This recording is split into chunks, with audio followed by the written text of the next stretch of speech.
This is the Motorola Moto G Power 5G 2023. Now included in the box is some literature. We're also getting a SIM card removal tool.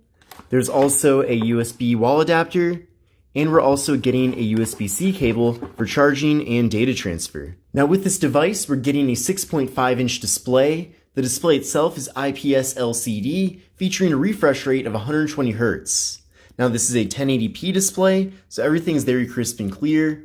We're getting a PPI of 405 and a 20:9 aspect ratio. So a more narrow but taller form factor here with the phone. And then finally, we're getting pretty small bezels all throughout. There is a slightly thicker bottom bezel, but with this phone, we're getting an 83.6% screen-to-body ratio. Now with this device, we're getting a hole punch for the front-facing camera, and that front camera is 16 megapixels. And then with this particular version of the Moto G Power 5G 2023, we're getting 256 gigabytes of storage, along with microSD card expansion. Now there is no wireless charging with the Moto G Power 5G 2023, but this phone does feature a fingerprint sensor on the power button. So let's give that a try right now. And that's very fast and responsive. Let's try that one more time. And there we go. And in addition to that, this phone does support Face Unlock, so I do appreciate that there's multiple methods for getting into the device.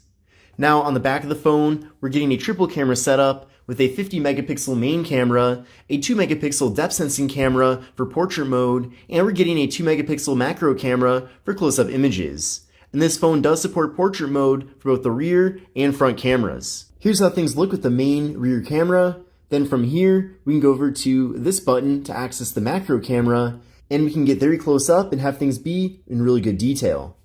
We can also head over to portrait mode to get those blurred out backgrounds, and also flip around to the selfie camera here to take portrait selfies. You can also crop out a little bit for a group selfie, and you can also take standard selfies too. Now with this device, we're getting 6 gigabytes of RAM, along with the MediaTek Dimensity 930 processor. And then video recording with this phone does max out at 1080p with both the rear and front cameras. And then with this device, we're getting a 5,000 milliamp hour internal battery.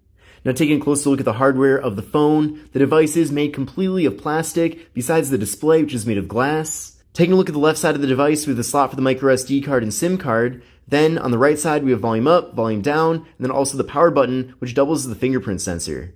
Then up top here, we have the noise canceling microphone. And then on the bottom of the device, we have the 3.5mm headphone jack, microphone, USB-C port for charging and data transfer, and we have the main speaker. Then on the back of the phone, we have this matte finish with the Motorola logo, and then also the camera module. But this is the Motorola Moto G Power 5G 2023.